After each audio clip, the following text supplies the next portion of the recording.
Hello again, Stroke. Today I'm bringing you another video for Torchlight 3. It's early access and this one is a showcase of all of the forged classes skills. I will be showing you first the vending skills and then I will show you randomly some of the other skills, and for those who have some sort of items that can modify their behavior that you can use or equip in the Legendarium, I would be showing screenshots of the descriptions of those items. So hopefully this is helpful and lets you decide whether you want to use a certain skill or not in your build. The first venting skill I'd like to show you is Fracking Strike. You can see it kind of makes some sort of seismic waves on the ground in a conal shape. Goes very well with things like Shotgonne Blast, even though Shotgonne Blast is on the other tree, on the barrage tree. I've been experimenting with the build that's using Shotgonne Blast and Fracking Strike and it's been pretty fun to play. So it, as you can see, doesn't have any item I can suggest as a synergy other than the set item from the Mountain King set that lets you get certain bonus when you vent 75%, not 75% but 75 heat. So there's fun things that you can do with this skill, and now let's move on to the next one, which would be the Furnace Blast. This skill underwent a change between the beta and this phase, the early access phase. It used to be a much longer range and it used to stay there for a few seconds in front of you, similar to Holy Fury, instead of not having to channel it. Now it's more of a single blast for like a second or half a second, and keep in mind that you can increase the range by double, so you can have it twice as far reaching once you upgrade it. There are again no specific synergy skills other than getting that synergy item that allows you to get certain bonuses after spending 75 or more vent heat. So it's a nice skill, it goes well with close to mid-range skills. I don't recommend it for things like Slug Shot or Rapid Fire. Now let's go to Coal Launch. This is probably the skill people might want to be using for builds that require using range skills such as Rapid Fire or Slug Shot, because you would want to not get the enemies close to you. I mean, you can use it on other builds, you can use it even on melee builds if you want some sort of weird synergy. This game allows you so much freedom how you can combine certain skills. I'm just giving you some examples of skills that you might want to combine this with. You can see it shoots up to the sky a barrage of projectiles that then fall down and burn the ground for a few seconds. It's not bad, it's a nice skill, especially with the fire relic if you want to be burning enemies to be proccing stuff. Now let's move on to the next one, which would be Vortex Bomb. It's one of my favorite venting skills for certain builds. There used to be an option before where you could get the cooldown of this down to even 0 seconds. There is this unstable war arm which allows you to get certain bonuses when casting Vortex Bomb. If above 75 hit, you get 400% extra damage on it, so definitely a nice item as a synergy with this skill. It's overall pretty nice when you combine it with certain builds, like maybe a spin to win Cyclone Mode build or other melee builds. You can even use it on range skill builds, but you would be pulling mid-range to close range enemies next to you, which you might not really like for a rapid fire Slug Shot builds. Now moving on, I would start showing you some of the non-venting skills, starting with Servo-Driven Uppercut. This one is pretty interesting and fun skill to use. It's single target, it can stun, and it has this item synergy, the Servo Blade, which makes it 200 increased weapon damage, 200 increased hit cost and a 4-second cooldown, and fires a wave of projectiles. So pretty fun and nice item, definitely worth experimenting with some builds centered around it, especially if you get that Servo Blade. So yeah, I'm gonna leave it up to you guys to decide what other things you might want to combine it with, whether it would be good for a basic attack builds as a fewer or not, but I've definitely enjoyed testing some of the things I could with that. In fact, I even had most of the skills here, as you can see, at level 1. So when I was testing, I couldn't fully test the best synergies when you've invested the max possible points into those skills. Next off, I would show one of the ranged skills, and that would be a Shotgonne Blast skill. So let's move on to the footage with that. Shotgonne Blast can be amazing to make a can touch this build, a build that keeps the enemies away from you due to all the knockback. It may not be the best with damage, but maybe if you combine it with the Mega Blaster and you synergize rapid fire with Shotgonne Blast, you would be able to get some nice synergy. I'm not a big fan of how the Mega Blaster is the only weapon or item that can boost Shotgonne Blast, and that it requires to use rapid fire along with it. I'd much rather have something boosting only one or the other, and rapid fire does have another weapon that only boosts it, which we would see later. But this, as I said earlier in the Fracking Strike segment, this really goes well with Fracking Strike because they're both in the similar conal shape. So you can just keep using Shotgonne Blast, and when you need to vent, just use Fracking Strike. But keep in mind they're in different trees, so different upgrades would be needed. Now moving on to Slug Shot. Slug Shot used to be very nice before, because when you max it out you used to get 102% crit chance. Now this is no longer the case. Now even if you max out the skill, only every 5th Slug Shot would always crit, but it would also be dealing double damage.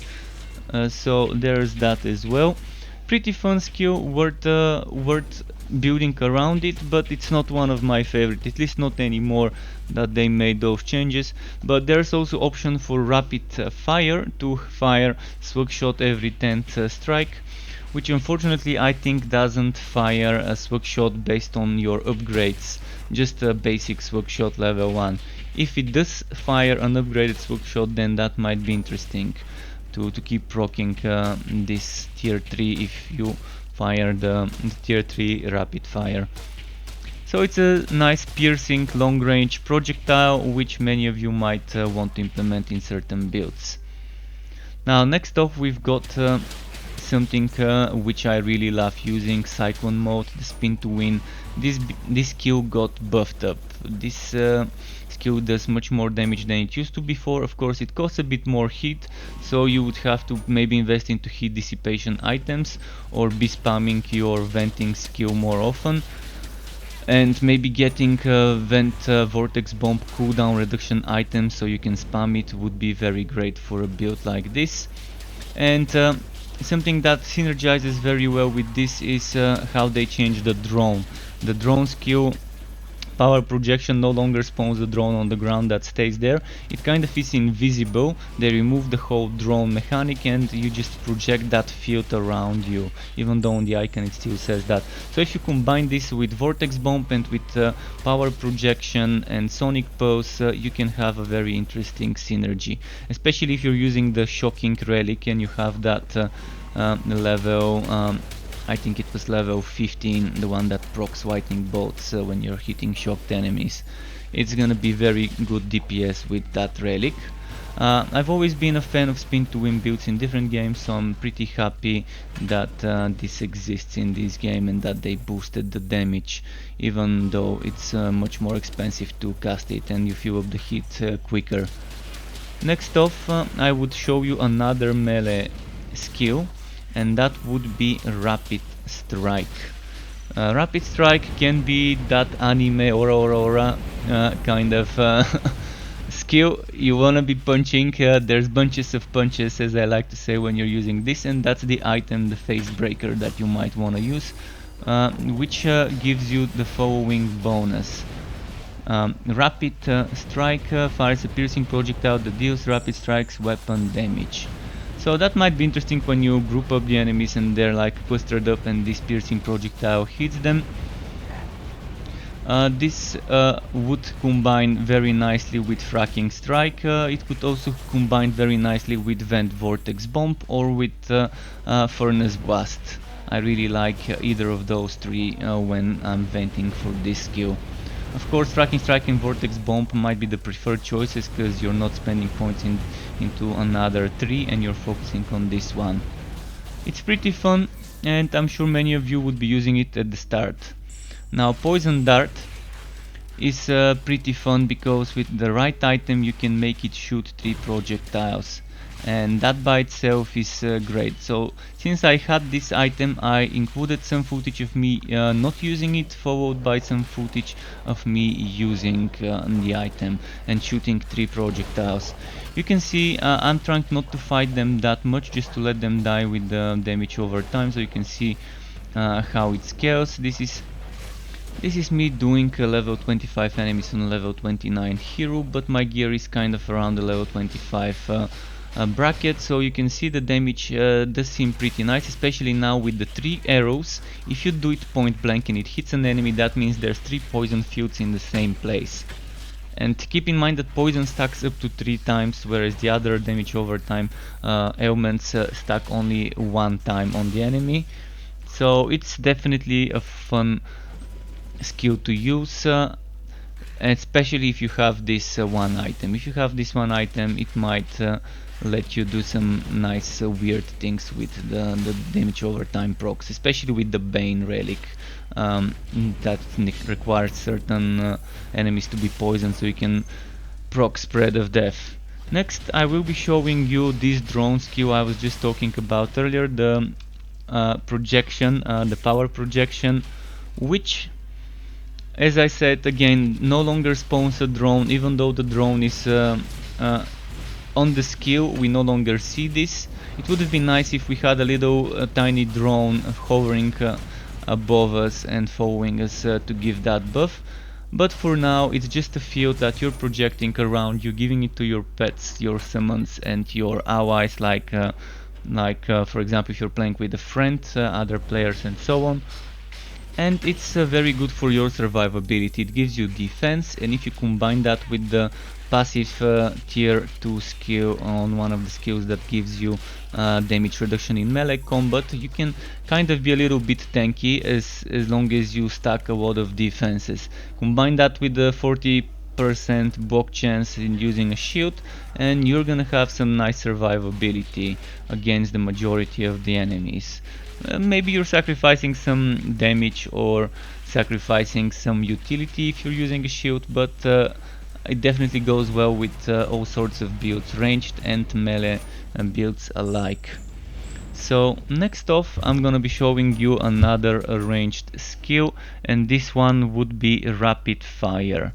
This one is great for builds where you wanna be proccing things, like Magma Burst Explosions, when you wanna be proccing Spread of Death, when you wanna be proccing the Whitening relics, extra damage when you hit a shocked enemy. And you can see there's 2 items that you can use as a synergy. One is the Electro Repeater, which makes this bonus that by default is 10 stacks, but you can increase it to 13 with passive and to 20 stacks with that item. And then there's the other Mega Blaster, as I was talking about. The Mega Blaster is kind of a synergy for a build that uses Rapid Fire together with Shotgonne Blast. So you can use one of the cannons and equip it, and the other one you can put into the Legendarium. Next off we have Ramming Robot, which is by default a movement skill with 2 charges that can be upgraded to get a 3rd charge, but with a synergy item, which is that one you're seeing right now, the Raging Beater. And Raging Beater, kind of a naughty name as a Raging Beater, but it's not that kind of a Raging Beater, it's just a mace. And yeah, with this one, when you cast Ramming Robot above 75 hit, you get a certain effect that makes it leave a fire trail that does 200% weapon damage when you start and when you stop Ramming Robot. It's a very nice skill that can not just move you around the map, but also you knock back enemies and let you escape tough spots, tough situations. And finally we've got Sonic Pulse, which is kind of a debuff. You can see the enemies now are taking 420 damage, and once this stops, and you can see now the enemy is taking 300, so this makes the enemies take 40% more damage. And as you see, there is an item that allows you to proc this without using it on your skill bar. So when you cast your relic skill, there's a 50% chance to also activate Sonic Pulse. So if you're using builds where you're kind of spamming your relic active skill, I'm assuming this refers to the relic active skill, not to the activation of a relic, you can do some nice things. This is a huge damage boost, and I recommend using this skill on any build you go for. It's just amazing for the damage, regardless whether you're solo or in a party.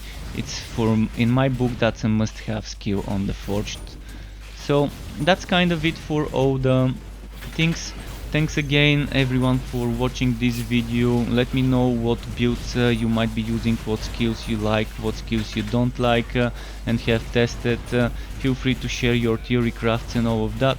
If you wanna get notified for more content about this game or others like it, or various different types of RPGs, ARPGs, tactical RPGs, all sorts of RPGs, or other types of wooters, you could subscribe to my channel, get that bell button clicked to not miss those notifications.